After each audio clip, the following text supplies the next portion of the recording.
সুপ্রিয় শিক্ষার্থীরা, আমরা করছিলাম রিয়েল অ্যানালাইসিস, আর রিয়েল অ্যানালাইসিস থেকে আমরা রিয়েল নাম্বার সিস্টেম চ্যাপ্টারটা করতেছিলাম। তো গত ক্লাসে আমরা বলছিলাম যে আজকে আমরা কমপ্লিটনেস অ্যাক্সিওমটা পড়ব। তো এখন প্রথমেই আমরা আজকের লেকচারে কমপ্লিটনেস অ্যাক্সিওমটা সম্পর্কে একটা ধারণা নিয়ে নিই। ওকে, তো গত ক্লাসে আমরা 10টা সংজ্ঞা পড়ছিলাম, যে সংজ্ঞাগুলোর মধ্যে 2টা সংজ্ঞা ছিল সুপ্রিমাম এবং ইনফিমামের।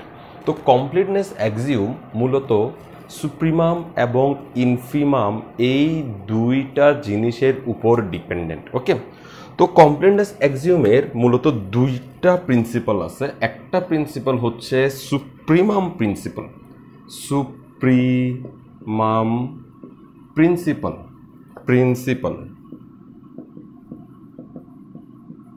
ওকে, একটা হচ্ছে সুপ্রিমাম প্রিন্সিপাল আর আরেকটা হচ্ছে ইনফিমাম প্রিন্সিপাল। এই সুপ্রিমাম প্রিন্সিপাল এবং ইনফিমাম প্রিন্সিপাল এই দুইজনে মিলেই হচ্ছে কমপ্লিটনেস অ্যাক্সিওম। ওকে, তো সুপ্রিমাম প্রিন্সিপালটা কি আমরা প্রথমে একটু লিখে লিখে সেটা বোঝার চেষ্টা করি। সুপ্রিমাম প্রিন্সিপালে বলতেছে যে বাস্তব সংখ্যার কোনো অশূন্যক উপসেট, কোনো অশূন্যক উপসেট, অর্থাৎ আমরা বাস্তব সংখ্যা থেকে একটা উপসেট নিব, সেই উপসেটটা এমনভাবে নেব যেন সেটা এমটি না হয়, খালি না হয়, মানে সেখানে কোনো না কোনো উপাদান যেন থাকে, জিরো হইলেও যেন থাকে। জিরো কিন্তু একটা উপাদান। ওকে, খালি মানে কিচ্ছু নেই। ওকে, এইরকম একটা উপসেট আমরা নিব। আর এই উপসেটটা যদি, যে উপসেটটা আমরা নিচ্ছি সেই উপসেটটা যদি বাউন্ডেড অ্যাবোভ সেট হয়, বাউন্ডেড অ্যাবোভ, হ্যাঁ বাউন্ডেড অ্যাবোভ সেট হয়, হ্যাঁ তাহলে কি বললাম, কন্ডিশনটা কি, আমরা বাস্তব সংখ্যা থেকে একটা উপসেট নেব, সেই উপসেটটা অশূন্যক হবে, সেই সাথে সে হবে বাউন্ডেড অ্যাবোভ সেট। তো আমরা জানি যে বাউন্ডেড অ্যাবোভ সেট যদি থাকে তাহলে তার অবশ্যই অনেকগুলো আপার বাউন্ড থাকে। সেই অনেকগুলো আপার বাউন্ডের মধ্যে সবচেয়ে ছোট যে আপার বাউন্ড, সেই আপার বাউন্ডটাকে বলা হয় সুপ্রিমাম। আমি আরেকবার মনে করাই দিই এইটা বোঝার স্বার্থে। ধরলাম আমরা একটা সেট নিলাম, বাস্তব সেট 1 2 3 4 5। ওকে, এই সেটটার আপার বাউন্ডেড অ্যাবোভ সেট, অর্থাৎ এই সেটটা ঊর্ধ্ব দিকে শেষ হয়ে গেছে, উপরের দিকে গিয়ে সে একটা জায়গায় গিয়ে থামছে আর এগিয়ে যায় না। যদি এটা এরকম 5 দিয়ে আমি ডট ডট ডট দিয়ে দিতাম তাহলে এটা বাউন্ডেড অ্যাবোভ সেট হইতে পারতো না। কারণ হচ্ছে এই সেটটাতে তখন আমরা দেখতাম যে এই সেটটা কি, মানে চলতেই আছে, এটার উপাদান শেষ হচ্ছে না। কিন্তু এখন আমরা কি দেখতে পাচ্ছি, এখন আমরা দেখতে পাচ্ছি যে এই সেটটা 5-এ গিয়ে শেষ হয়ে গেছে, অর্থাৎ এটা একটা বাউন্ডেড অ্যাবোভ সেট। ওকে, তো বাউন্ডেড অ্যাবোভ সেট যদি হয় তবে ঘটবে কি, তবে ওই সেটের, মানে যে সেটটা আমি নিছি, তবে ওই সেটের সুপ্রিমাম বিদ্যমান থাকবে, সুপ্রিমাম বিদ্যমান থাকবে, সুপ্রিমাম বিদ্যমান থাকবে। এই সিম্পল এই লাইনটাকে বলা হয় সুপ্রিমাম প্রিন্সিপাল। তো দেখো, এই সুপ্রিমাম প্রিন্সিপাল বোঝার জন্য আমাকে বাউন্ডেড অ্যাবোভ সেট বুঝতে হয়েছে, সুপ্রিমাম বুঝতে হয়েছে, তারপর আমি এই সিম্পল লাইনটা বুঝতে পারতেছি। অর্থাৎ এটা আমি সরাসরি যদি পড়াইতাম তাহলে আমাকে এটার ভিতরে ঢুকে বাউন্ডেড অ্যাবোভ সেট কাকে বলে, সুপ্রিমাম কাকে বলে, এগুলো বুঝাইতে হইতো। তাহলে কি বললো কমপ্লিটনেস অ্যাক্সিওম, কি বললো, এই স্বীকার্য, অর্থাৎ এটা আমাদেরকে স্বীকার করে নিতে হবে যে আমরা যদি বাস্তব সেট থেকে, বাস্তব সংখ্যা থেকে কোনো একটা সেট নিই, যেই সেটটা অশূন্যক এবং যার একটা আপার বাউন্ড আছে, মানে যে উপরের দিকে বাউন্ডেড, মানে শেষ হয়ে গেছে, মান নিতে নিতে উপর দিকে শেষ হয়ে গেছে, আর যাওয়া যাচ্ছে না, সেরকম একটা সেট যদি আমরা নিই তাহলে সেই সেটে অবশ্যই সুপ্রিমাম থাকবে। ওকে, তাহলে এই সেটের সুপ্রিমাম হচ্ছে 5। ওকে, এই লাইনটাকে বলা হয় সুপ্রিমাম প্রিন্সিপাল। একইভাবে আমরা 2 নম্বরে পড়ব ইনফিমাম প্রিন্সিপাল, ইনফিমাম প্রিন্সিপাল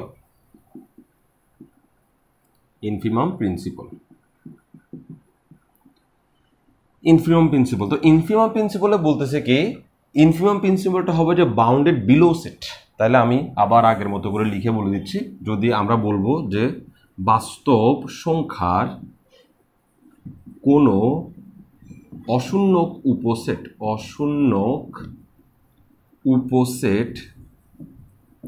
বাস্তব সংখ্যার কোনো অশূন্যক উপসেট যদি বাউন্ডেড বিলো সেট হয়, BOUNDED, bounded below bounded below set হয়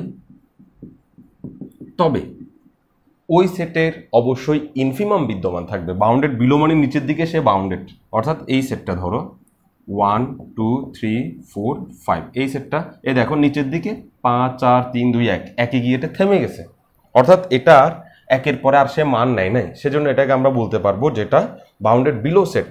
যে সেট এই নিচের দিকে যে সেটের মান নির্ধারিত এটার নিচে আর মান নাই সেটাই হচ্ছে বাউন্ডেড বিলো সেট, উপরের দিকে যে মান নির্ধারিত সেটা হচ্ছে বাউন্ডেড অ্যাবোভ সেট। এগুলো বুঝাইছি, তাই সেট হয় তবে ওই সেটের, লেখা একটু বিশ্রী হচ্ছে, ওই সেটের ইনফিমাম বিদ্যমান থাকবে, বিদ্যমান থাকবেই থাকবে, কোনো কথা নেই, থাকবেই থাকবে। ব্যাস, এই দুইটা লাইনকে একসাথে বলা হয় কমপ্লিটনেস অ্যাক্সিওম। এটা পড়ার জন্যই আমরা গত ক্লাস ধরে অনেক চেষ্টা করে আসছি যে আমরা কমপ্লিটনেস অ্যাক্সিওম পড়ব। তো গত ক্লাসেও আমার আসলে সময় ছিল না, আমি স্কুলে দেরি হয়ে যাচ্ছিল, স্কুলে যেতে হচ্ছে, যার কারণে আর পড়াইতে পারি না। নিলে দুইটা লাইন পড়ানোর জন্য আমার 5-6টা মিনিট দিলেই চলতো, কিন্তু ইতিমধ্যেই যেহেতু আমি দেরি করে ফেলছি সেহেতু আমি আর 5-6 মিনিট অপেক্ষা করতে পারিনি। যাই হোক, তো আমরা কমপ্লিটনেস অ্যাক্সিওম সম্পর্কে জানলাম। কমপ্লিটনেস অ্যাক্সিওমের মূল তত্ত্বই হচ্ছে যদি বাউন্ডেড অ্যাবোভ সেট হয় তাহলে তার সুপ্রিমাম থাকবে, আর যদি বাউন্ডেড বিলো সেট হয় তাহলে তার ইনফিমাম থাকবে। অর্থাৎ কোনো একটা সেট যদি এই ইনফিমাম প্রিন্সিপাল এবং সুপ্রিমাম প্রিন্সিপাল মেনে নেয় তাহলে সেই সেটকে আমরা বলবো যে কমপ্লিট সেট। কমপ্লিটনেস অ্যাক্সিওমের মূল তত্ত্ব হচ্ছে কোনো একটা সেট যদি সুপ্রিমাম প্রিন্সিপাল এবং ইনফিমাম প্রিন্সিপালের এই দুইটা লাইনকে স্বীকার করে নেয়, এই দুইটা লাইনের অস্তিত্ব তার মধ্যে পাওয়া যায়, তাহলে সেই সেটকে আমরা কমপ্লিট সেট বলতে পারবো। কমপ্লিট, সে কমপ্লিট মানে সে সম্পূর্ণ। ওকে, তাহলে এরপর আমরা এই যে স্বীকার্যগুলো শিখলাম, এই স্বীকার্যগুলোর উপর ডিপেন্ড করে কিছু ম্যাথমেটিক্যাল প্রুফ শিখবো। সেই প্রুফগুলোর প্রশ্নগুলো আমি একটা একটা আগে লিখে নিই। তো আমাদেরকে বলতে পারে, ওগুলো পরীক্ষা আসতে পারে, প্রমাণ করো যে, আমি এই সাইডে প্রশ্নগুলো একটু কাউন্ট করে ফেলি, ওই সাইডে আমরা উত্তরগুলো কাউন্ট করব। 1 নম্বরে আমরা প্রমাণ করব যে for all A B C belongs to real number, অর্থাৎ রিয়েল নাম্বার থেকে আমরা 3টা সংখ্যা নিছি এ বি সি, এবং সেই সাথে আরেকটা কথা আমাদেরকে দেওয়া আছে, সেটা হচ্ছে AC ইকুয়াল টু BC এবং AC ইকুয়াল টু BC হয় তবে প্রমাণ করো যে আর কি, তবে A ইকুয়াল টু B, তবে আমরা লিখতে পারবো A ইকুয়াল টু B। অর্থাৎ আমরা বলতে যাচ্ছি রিয়েল নাম্বার থেকে ABC 3টা সংখ্যা নিছি এবং এই ABC এর মধ্যে যে সম্পর্কটা কাজ করতেছে সে সম্পর্কটা হচ্ছে AC ইকুয়াল টু BC, তাইলে আমরা লিখতে পারবো A ইকুয়াল টু B। অর্থাৎ এই দেখো এখানে আমরা ছোটবেলায় আমরা করছি এটার উভয় পক্ষকে C দ্বারা ভাগ করে দিচ্ছি। দেখো উভয় পক্ষকে C দ্বারা ভাগ করে দিলে আমরা A ইকুয়াল টু B পেয়ে যাই এবং আমরা এই লাইনটা অহরহবার করছি। কিন্তু এখানে আমরা উভয় পক্ষকে C দ্বারা ভাগ করব না। এখানে আমরা যে 4টা এক্সিওম পড়ছি, ফিল্ড এক্সিওম, তারপর হচ্ছে অর্ডার এক্সিওম এবং আজকে পড়ছি কমপ্লিটনেস এক্সিওম, এবং এর আগে পড়ছিলাম একটা এক্সিওম, আমি এক্সিওমটার নাম ভুলে গেছি, ইংরেজি নামটা ভুলে গেছি, এক্সটেন্ড সম্প্রসারণ এক্সিওম। এই 4টা এক্সিওমে যে নীতিগুলো পড়ছি সেই নীতিগুলো দিয়ে এই লাইন থেকে এই লাইন প্রুফ করে আনতে হবে, এটাই হচ্ছে আমাদের মূল কথা। ওকে, তাহলে আমরা একটা কাজ করি, এই একটা প্রশ্ন লিখছি, এই প্রশ্নে আমরা প্রথমে একটু সলভ করার চেষ্টা করি। আমি প্রশ্নগুলো সব এই জায়গায় লিখবো, শুধু প্রশ্ন লিখতে থাকলে বোরিং হয়ে যাব, সেজন্য প্রশ্নের সাথে শুধু উত্তরও করাই দিই। তো আমরা এটার আনসার শুরু করতেছি। বললাম কি, মনে করলাম যে ABC এই 3টা সংখ্যা ABC এগুলো আমরা রিয়েল নাম্বার থেকেই নিছি, অর্থাৎ ওরা তো রিয়েল নাম্বার থেকেই নিতে বলছে, তো আমরা রিয়েল নাম্বার থেকেই নিছি। এবং আমরা আরেকটা ঘটনা মনে করছি, এবং C নট ইকুয়াল টু 0, অর্থাৎ C যে উপাদানটা দিয়ে আমরা এখানে বলতেছি যে উভয় পক্ষকে C দ্বারা ভাগ করলে এই লাইনটা চলে আসে, সেই উপাদানটা নট ইকুয়াল টু 0। এখন আমরা ফিল্ড এক্সিওমে একটা স্বীকার্য পড়ছিলাম যেটাকে বলা হয় যে বিপরীতকের অস্তিত্ববিধি। বিপরীতকের অস্তিত্ববিধিটা কেমন ছিল?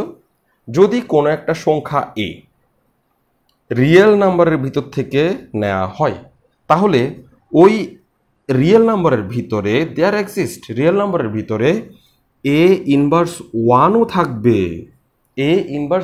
থাকবে, যেন এই A এবং A ইনভার্স 1 গুণ হওয়ার পর আনসারটা 1 হয়ে যায়। এটাকেই বলা হয় বিপরীতকের অস্তিত্ব, অর্থাৎ একটা রিয়েল নাম্বারের বিপরীত রিয়েল নাম্বারও পাওয়া যায়। এটা হচ্ছে বিপরীতকের অস্তিত্ব বিধি গুণনের ক্ষেত্রে, মাল্টিপ্লিকেশনের ক্ষেত্রে। ওকে, ওই ওই ওই সূত্রটাকে প্রথমে আমরা এখানে চিন্তা করতে চাচ্ছি। খেয়াল করব, এখানে আমি c not equal to zero দেওয়ার মূল কারণ হচ্ছে এই যে বিপরীতকের অস্তিত্ব বিধি, এটাতে কিন্তু জিরোর জন্য কোনো বিপরীতক নাই।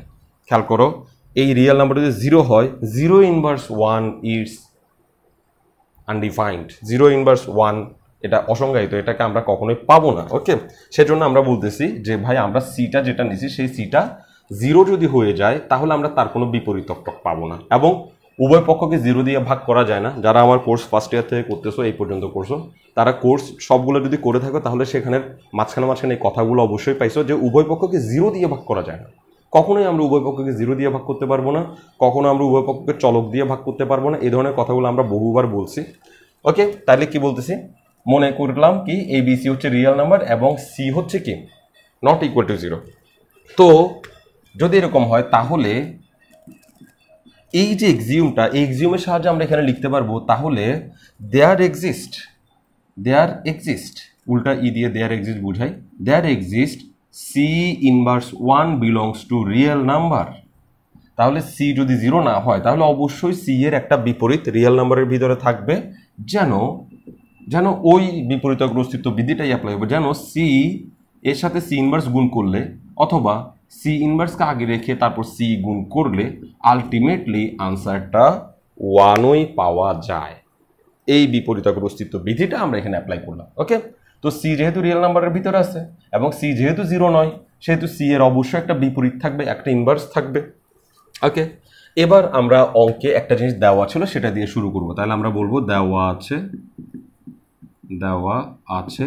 লেখা দেখা যাচ্ছে কিনা একটু চেক করে নিই, কারণ অনেক সময় বোর্ডে লেখা দেখা যায় না। ওকে, দেখা যাচ্ছে, যথেষ্ট। দেওয়া আছে কি এই যে A B equal to BC, দেওয়া আছে A B equal to BC. Okay, A B equal to BC না, sorry, AC equal to BC, AC equal to BC. তো আমাদেরকে প্রুফ করতে হবে এ ইকুয়াল টু বি। তো আমরা প্রথমে করব কি, এই জিনিসটাকে উভয় পক্ষে, এই যে এসি ইকুয়াল টু বিসি আছে না, এই দোনোজনের উভয় পক্ষে সি ইনভার্স দ্বারা গুণ করব। তাহলে এই এ সি এটাকে সি ইনভার্স দ্বারা গুণ করব, বি সি এটাকেও সি ইনভার্স ওয়ান দ্বারা গুণ করব। এবং এই যে আমি গুণ করছি, গুণটা দেখো একই পাশে করছে, এই বাম পাশের এটারও ডান সাইডে করছি, সংখ্যাটার ডান সাইডে, এই সংখ্যাটার ডান সাইডে করছি, এই পাশেও এই সংখ্যাটা ডান সাইডে করছি। ওকে, তাহলে আমি একই পাশে গুণটা করছি, এটাকে আমরা বলতে পারবো যে মানে একটা সাইড নোট দিতে পারবো যে সি ইনভার্স ওয়ান দ্বারা গুণ, সি ইনভার্স ওয়ান দ্বারা গুণ করছে। সেকেন্ডলি আমরা একটা ল অ্যাপ্লাই করব, সেই লটা হচ্ছে এরকম, এ কে রেখে দিব সি, সি ইনভার্স ওয়ান লিখে দিব, এখানে বি কে রেখে দিব সি, সি ইনভার্স ওয়ানকে একটা ব্র্যাকেটে নিয়ে আসব। এই লটাকে বলা হয় অ্যাসোসিয়েটিভ ল। তোমাদের নিশ্চয় মনে আছে অ্যাসোসিয়েটিভ ল বা সহযোগী বিধি হচ্ছে এরকম, একটু দেখাই। সহযোগী বিধিটা ছিল, ধরো তুমি এ বি এবং সি রিয়েল নাম্বার থেকে নিছো, ভাই উভয় পক্ষকে সি দ্বারা ভাগ করে দিলে ডাইরেক্ট প্রুফ হয়ে যায়। কিন্তু এখন কথা হচ্ছে উভয় পক্ষকে যে সি দ্বারা ভাগ করে ডাইরেক্ট প্রুফ হয়ে যাচ্ছে, প্রুফটা যে আসলেই নিয়ম মেনে প্রুফ হচ্ছে, সেই নিয়ম মেনেই আমাকে করতে হচ্ছে। আমি এখন রিয়েল নাম্বারের মূল নিয়মে প্রবলেমগুলো সলভ করার চেষ্টা করতেছি। ওকে, তাহলে এ বি সি যদি রিয়েল নাম্বার থেকে নেওয়া হয় তাহলে সহযোগী বিধি আমাদেরকে বলতেছে যে এ আর বি কে প্রথমে গুণ করে তারপর সি কে গুণ করলে যা আনসার দিবে, এ কে রেখে দিয়ে বি আর সি কে ব্র্যাকেটে গুণ করলেও একই আনসার দিবে। এটাই ছিল সহযোগী বিধি। তাহলে কি বললাম, এ বি কে রেখে সি কে, মানে এ বি কে আগে গুণ করে তারপর সি কে গুণ করলে যা আনসার হবে, এ কে রেখে দিয়ে পিছনের দুটোটা আগে গুণ করলেও সেম আনসার পাওয়া যাবে। সেজন্য আমরা করছি কি, এখানে দেখো এ বি কে রেখে সি কে গুণ করার মতো একটা কন্ডিশন এখানে আসছে, সেই কন্ডিশনকে এ কে রেখে দিয়ে পিছনের দুটোটাকে একসাথে গুণ করছি, এই কন্ডিশনটা আমরা করতে পারি। তো আমরা পাশে লিখে দিব, এটাকে বলা হয় যে সহযোগী বিধি। সহযোগী বিধি, সহযোগী বিধি। খেয়াল করব আমরা কিন্তু এখানে নাম্বারগুলো পাবো সাইড নোটের কারণে। এই এক্স্যাক্টলি সাইড নোট তুমি অ্যাপ্লাই করতে পারছো বলে তুমি নাম্বার পাবা, এই অঙ্কের ভিতরে তুমি নাম্বার পাবা না। সাইড নোট না দিলে তোমার থেকে নাম্বার কাটা যাবে, এটা কিন্তু মনে রাখতে হবে। তারপরে আমরা যেটা করব সেটা হচ্ছে এই সি এবং সি ইনভার্স ওয়ানকে গুণ করলে আমরা শেষ পর্যন্ত কত পাচ্ছি, ওয়ান। সেজন্য আমরা লিখবো, এটা বদলে ওয়ান লিখে দিব, b into c, c inverse ওয়ানকে গুণ করলে আমরা পাচ্ছি 1, সেটা আমরা অনেক আগেই জানাইছি। এবং এই যে 1 পাচ্ছি এটাকে বলা হয় বিপরীতকের অস্তিত্ব বিধি। বিপরীতকের অস্তিত্ব বিধি, বিপরীতকের অস্তিত্ব বিধি, বিপরীতকের অস্তিত্ব বিধি। অর্থাৎ এই রুলসটা, এই যে সি সি ইনভার্স 1 হয়ে যাচ্ছে, সেই রুলসটা হচ্ছে বিপরীতকের কারণে এই ঘটনাটা ঘটতেছে। অর্থাৎ একটা রিয়েল নাম্বারের বিপরীত রিয়েল নাম্বার থাকার কারণে আমরা কাকে পাচ্ছি? একককে ফেরত পাচ্ছি। এই জন্য আমরা বলে দিব যে ভাই বিপরীতকের অস্তিত্বের কারণেই এই একটা নাম্বার একটা রিয়েল তার অপোজিট নাম্বার গুণ হয়ে আমরা 1 ফেরত পাচ্ছি। এবার দেখো এর সাথে যদি 1 গুণ হয় তাহলে আমরা কি পাবো? এই পাবো। আর বির সাথে যদি 1 গুণ হয় তাহলে আমরা বি পাবো। এখানে এই লটা হচ্ছে এককের অস্তিত্ব বিধি। অর্থাৎ কোনো একটা সংখ্যার সাথে যদি একক গুণ হয় তাহলে ওই সংখ্যাটাই ফেরত আসে, কোনো একটা সংখ্যার সাথে একক গুণ হলে ওই সংখ্যাটাই ফেরত আসে। এটাকে বলা হয় এককের অস্তিত্ব বিধি। এককের অস্তিত্ব বিধি, এককের অস্তিত্ব বিধি। ব্যাস, এই আমরা প্রমাণ করে ফেললাম যে যদি আমাদেরকে 3টা নাম্বার রিয়েল নাম্বার থেকে নেওয়া হয় এবং এসি ইকুয়াল টু বিসি এরকম দেওয়া থাকে, তাহলে উভয় পক্ষ থেকে আমরা সিসি কে বাদ দিয়ে এ বি লিখে দিতে পারবো ইন ফিউচারে। প্রমাণ করছি যে ইকুয়াল টু বি লেখা যায়। ইন ফিউচারে আমরা এই মাঝখানের কাজগুলো করবো না, আমরা শুধুমাত্র সরাসরি উভয় পক্ষকে সি দ্বারা ভাগ করে যেভাবে আমরা ম্যাথমেটিক্স করি সেভাবে আমরা এটাকে করব। আর এই যে ঘটনা, এই যে লাইনটা, এই প্রমাণ করছি এই লাইনটাকে আদর করে আরেকটা নামে ডাকা হয়, সেটাকে বলা হয় রাইট ক্যান্সেলেশন ল।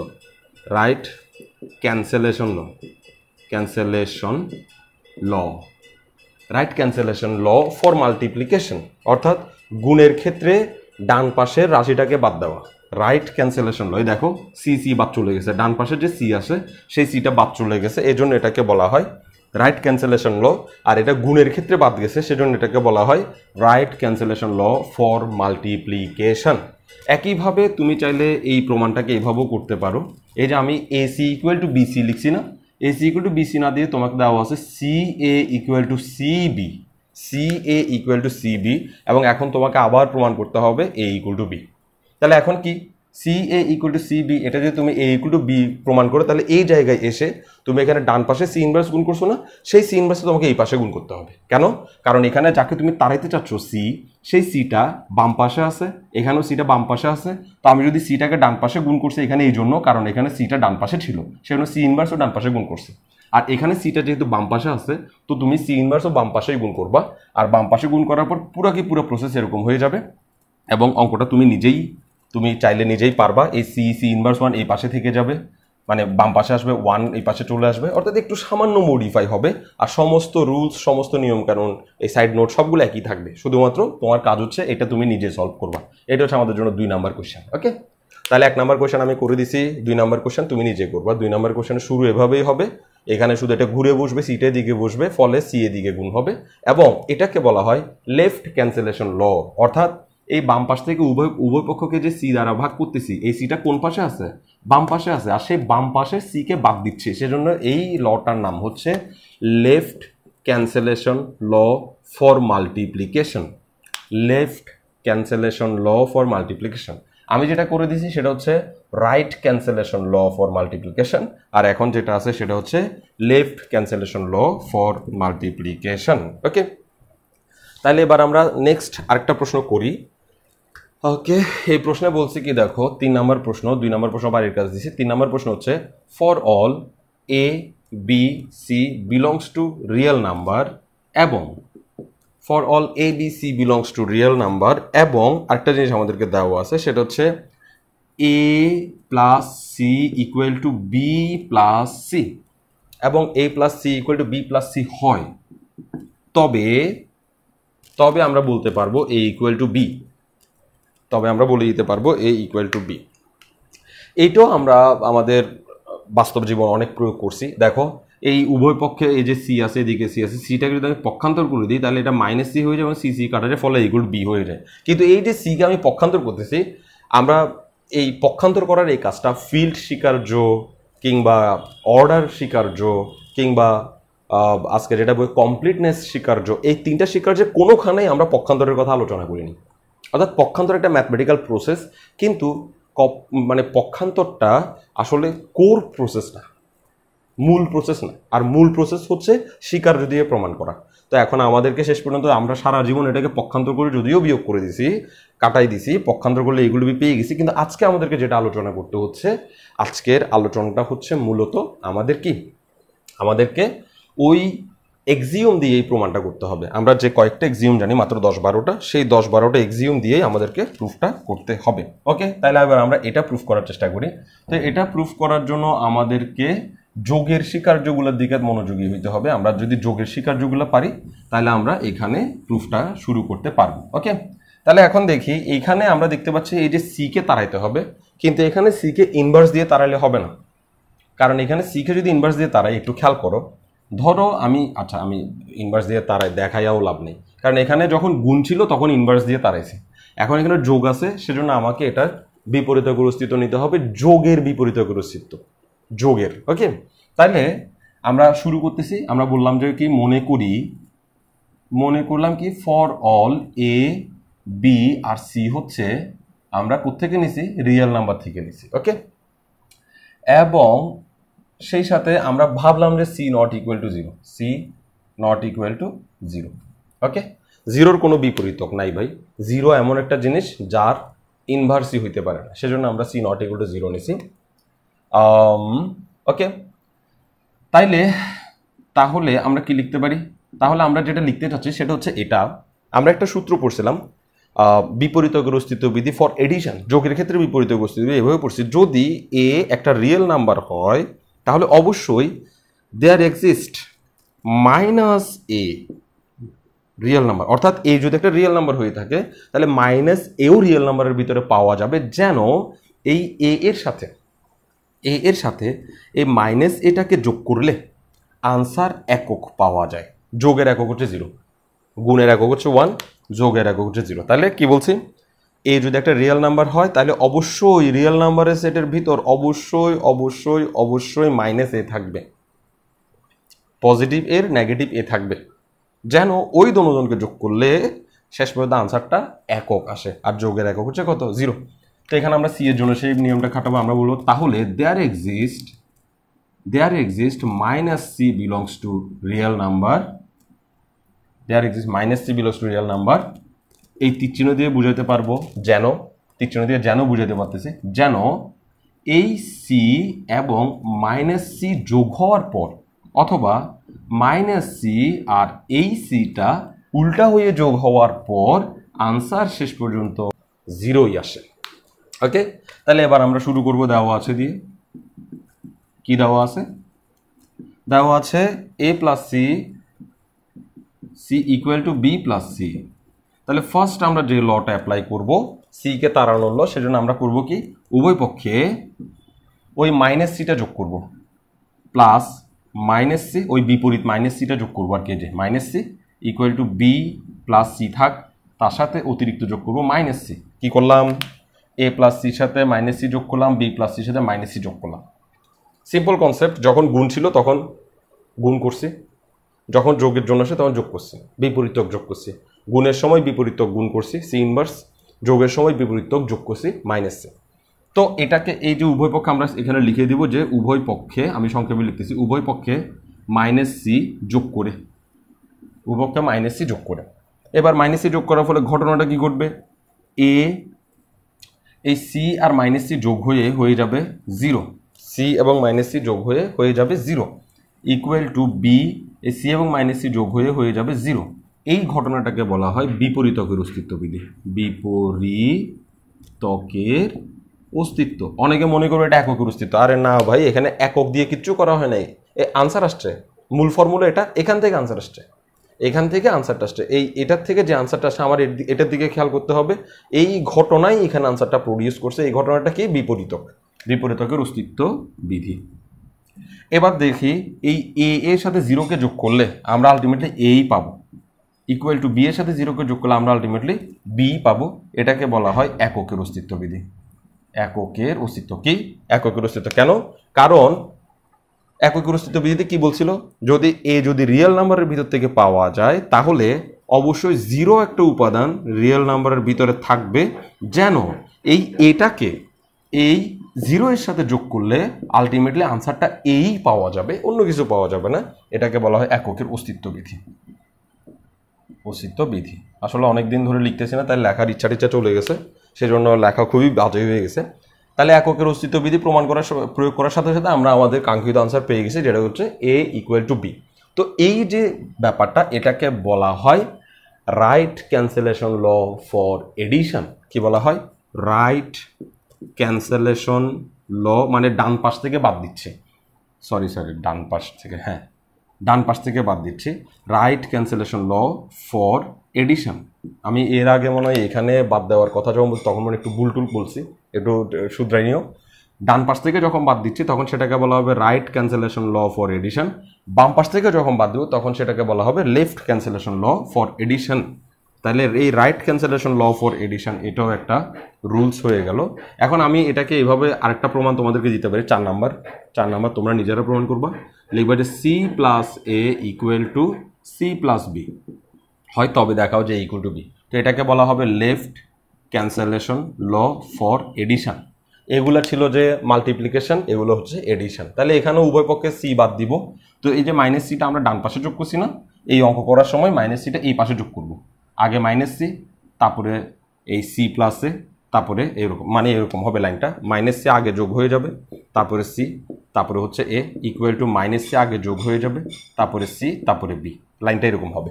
ওকে, আমি আশা করবো যে ব্যাপারটা এত ঝামেলার না, জাস্ট একটা সিম্পল ব্যাপার, তোমরা এটা পারবা। তাহলে এই দুইটা থিওরাম আমি যে দুইটা দেখাইলাম, এই দুইটা থিওরাম তোমরা নিজেরা সলভ করে রাখবা। আর দুইটা তো আমি করাই দিছি, যে দুইটা আমি করাই দিয়েছি সেই দুইটা আমি করাই দিছি, আর যে দুইটা আমি তোমাদেরকে বাড়ির কাজ দিছি সেই দুইটা তোমরা নিজেরা সলভ করে রাখবা।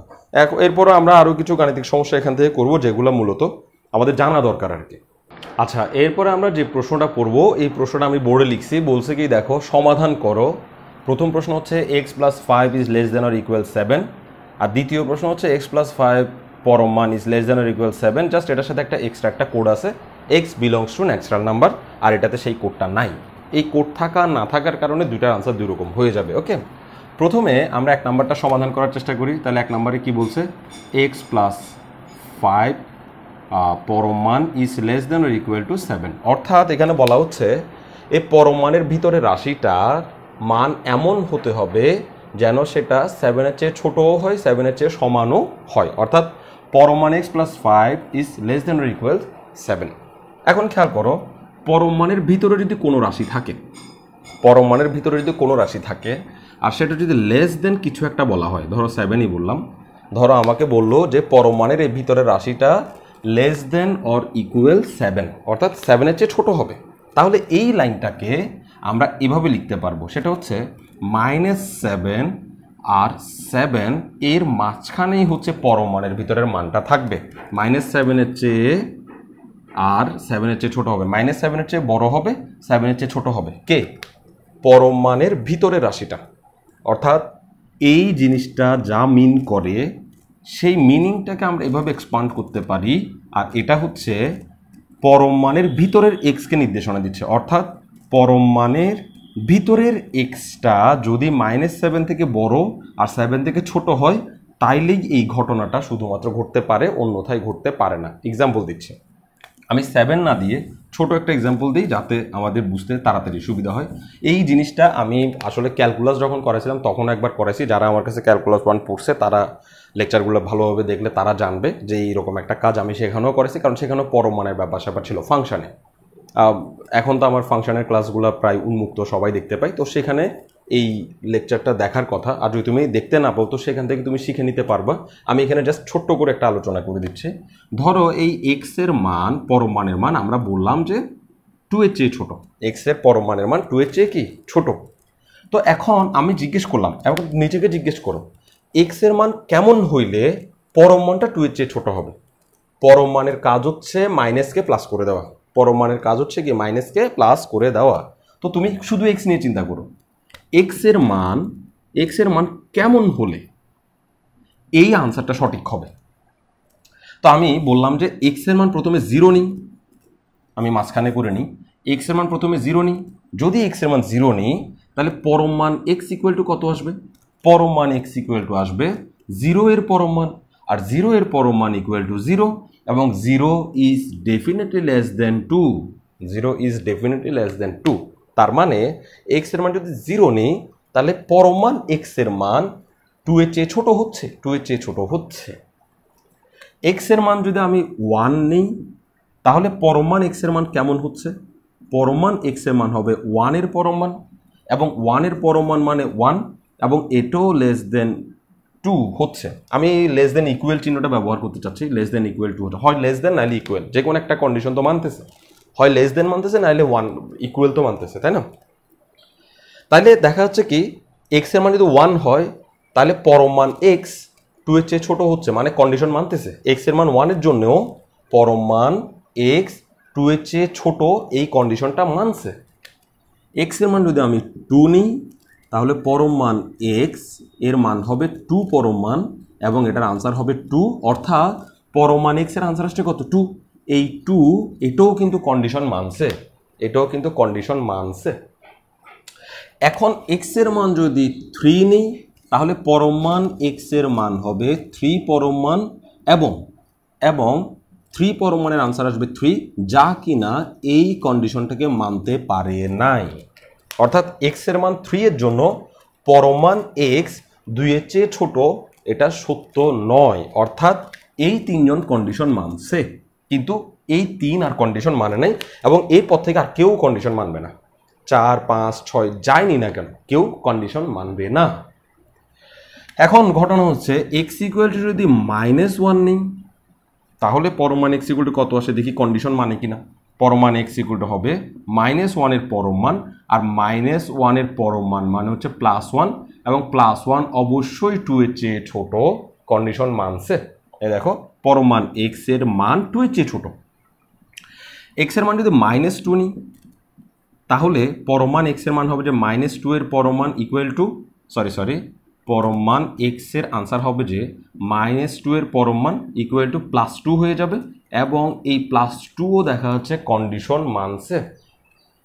পরম মান এক্স এর মান 2 এর চেয়ে ছোট অথবা সমান কন্ডিশন সে মানছে, একটা না একটা মানছে। এখন এক্স এর মান যদি আমি -3 নিয়ে নিই তাহলে পরম মান এক্স এর আনসার আসবে -3 এর পরম মান ইটস ইকুয়াল +3, এবং এটা কিন্তু আর কন্ডিশন মানে নাই। তাহলে -3 কন্ডিশন মানে নাই, -4 নিলে সেটাও +4 হয়ে যাবে, সেও কন্ডিশন মানবে না। অর্থাৎ এই উপরের দিকে আমি যতই যাব তারাও আর কন্ডিশন মানবে না। শেষ পর্যন্ত আমরা দেখতে পাচ্ছি যে এক্স এর কোন কোন মানের জন্য এই কন্ডিশনটা সত্যি হচ্ছে, সেই সত্যি হচ্ছে তাদের জন্য যখন এক্স এর মান -2 থেকে +2 এর মধ্যে নিচ্ছি। যখন এক্স এর মান -2 থেকে বড় নিচ্ছি আর +2 থেকে ছোট নিচ্ছি তখন কন্ডিশনটা মানতেছে। যখন আমি এক্স এর মান 2 এর চেয়ে বড় নিয়ে নিচ্ছি, 2 এর চেয়ে ছোট না নিয়ে 2 এর চেয়ে বড় নিয়ে নিচ্ছি, তখন আর কন্ডিশনটা মানতেছে না।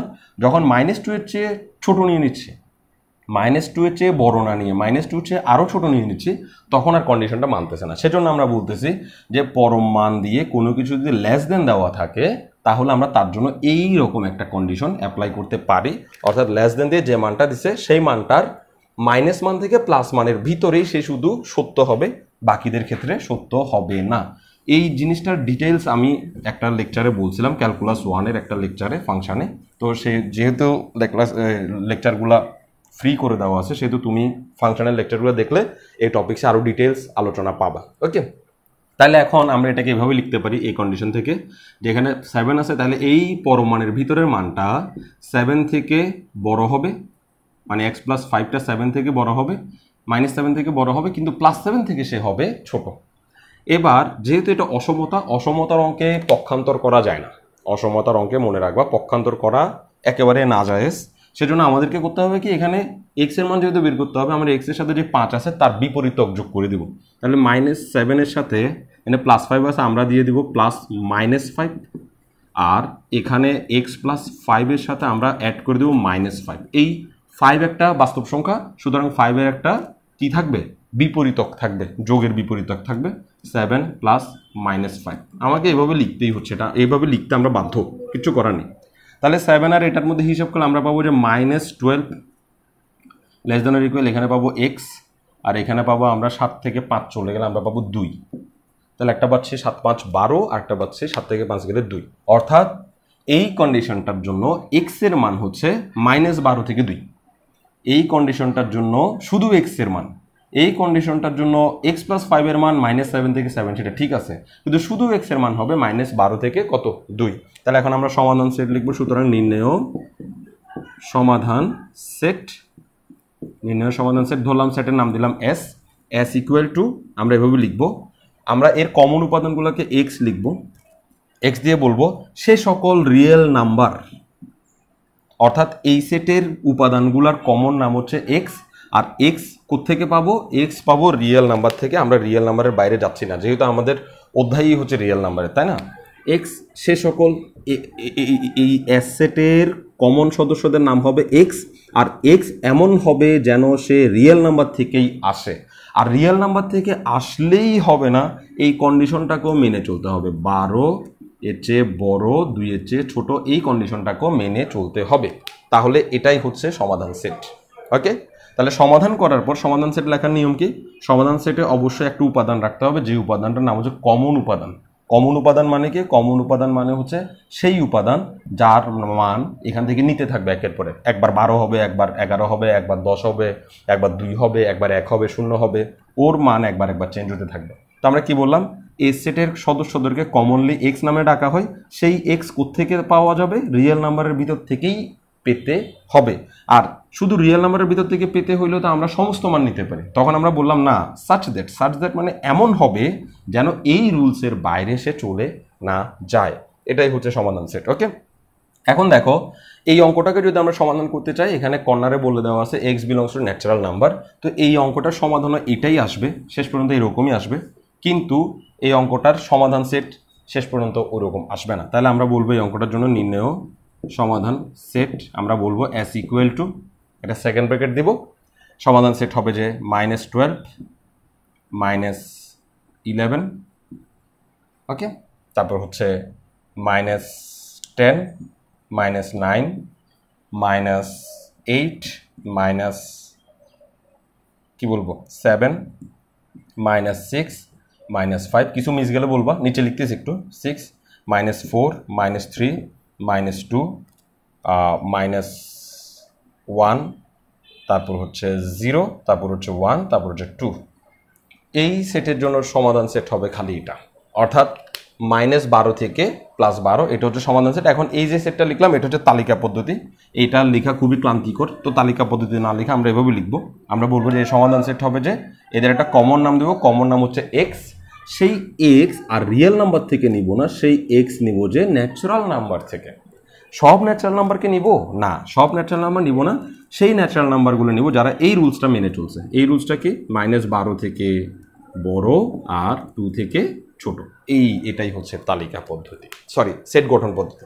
তা আমরা সমাধান সেটগুলোকে সেট গঠন পদ্ধতিতে লেখাটাই ভালো, তালিকা পদ্ধতি করাটা উচিত না। তো এটা আমাদেরকে কি বোঝাচ্ছে, আর আগেরটা আমাদেরকে কি বোঝাচ্ছে, আগেরটা একটু লিখি, two real number such that -12 এত এত, এটা আমাদেরকে বোঝাচ্ছে যে এখানে শুধু শুধু শুধু শুধু আচ্ছা সরি একটা জিনিস আমি ভুল করে ফেলছে, এই ভুলের জন্যই আমি আসলে অঙ্কটা করাই দিয়েছিলাম। ওকে ওকে ওকে ওকে একটু আমি যখন সমাধান সেটটা আমি যখন তালিকা পদ্ধতি লিখছি তখন আমি লিখছিলাম, খেয়াল করছিলাম, -12 -11 -3 -এ সবাইকে লিখছি, এটা আসলে বাই মিস্টেক হয়ে গেছে, আই এম এক্সট্রিমলি সরি, আমি ন্যাচারাল নাম্বারের ব্যাপারটাকে কিন্তু খেয়াল করি নাই। খেয়াল করো, এই সেটের সদস্য হবে যে শুধুমাত্র 1 আর 2, আর কেউ এই সেটের সদস্য হবে না। কেন? কারণ এই সেটে কি বলা আছে, এক্স বিলংস টু কি বলা আছে, ন্যাচারাল নাম্বার। ন্যাচারাল নাম্বার কোত্থেকে শুরু হয়, 1 থেকে, তার মানে -12 it's not natural number, -11 not natural number, -10 -9 -7 -8 এই -0 পর্যন্ত কেউ ন্যাচারাল নাম্বার না, শুধু ন্যাচারাল নাম্বার কারা, 1 আর 2। তাহলে এই কন্ডিশন ফুলফিল করে আমরা এই সেটের আনসার পাবো যে শুধু 1 আর 2। ওকে, এটা এটার কারণে এই প্রবলেমটা প্রডিউস হয়েছে। আর আগে যেটা লিখছিলাম সেটাতে কি লিখছিলাম, আগে যেটা শিখছিলাম সেটাতে আমরা এখানে রিয়েল নাম্বার দিয়েছিলাম। রিয়েল নাম্বার মানে হচ্ছে সবাই থাকবে, -12 থাকবে, -11 থাকবে, এগুলো থাকবে -11.05, 11.1, 11.2, 11 এবং কোটি কোটি সংখ্যা এখানে থাকবে। ওকে, তাহলে রিয়েল নাম্বার যখন, তখন -12 থেকে 2 পর্যন্ত দশমিক ভগ্নাংশ, পূর্ণ ভগ্নাংশ, মূলদ সংখ্যা, অমূলদ সংখ্যা সবগুলো থাকবে। আর যখন এখানে ন্যাচারাল নাম্বার দিয়ে দিয়েছি তখন এই -12 থেকে 12 পর্যন্ত শুধু সেগুলোই থাকবে যেগুলো ন্যাচারাল, মানে যেগুলো পজিটিভ সংখ্যা, 0 বাদে, মাইনাস বাদে। ওকে, তাহলে একটু ভুল করে ফেলছিলাম, ভুলটা একটু প্লিজ একটু ক্ষমার সুন্দর দৃষ্টিতে দেখবা, যেহেতু ভাগ্য বলে আমি ধরতে পারছিলাম বিষয়টা হঠাৎ করে, নাইলে আমাদের এই ভুলটা আবার পরে সংশোধনীতে আনতে হতো। ওকে, তো এই ছোটোখাটো যে সমাধান করোগুলো আসে এগুলো অনেক সময় কুইজ প্রশ্নে ছোট করে দিয়ে দেয়, যে এত হইলে এত কত, 1 নম্বরের যে প্রশ্নগুলো সেগুলোতে অনেক সময় দিয়ে দিতে পারে। আর এগুলো এই প্রশ্নগুলো বেসিক্যালি অনার্স ফার্স্ট ইয়ারের আমাদের যে রিয়েল নাম্বার সিস্টেম চ্যাপ্টারটা আছে, অনার্স ফার্স্ট ইয়ার স্টুডেন্টদেরই এই প্রশ্নগুলো বেশি আসে, থার্ড ইয়ারে খুব একটা এই প্রশ্নগুলো আসে না। তো সেজন্য আমি এই ধরনের সমাধানগুলোতে খুব একটা নজর দিচ্ছি না। এই ধরনের সমাধান আরও যদি তুমি চোখে পাও, নিজে করা ট্রাই করবা, নিজে করতে পারবা আমি আশা করব। ইন্টারমিডিয়েটে ছিল সমাধানগুলো, তো নিজে করার চেষ্টা করবা। আর যদি না পারো তো আমাকে জানালে আমি সেটার জন্য একটা বাড়তি ক্লাস দেওয়ার চেষ্টা করবো।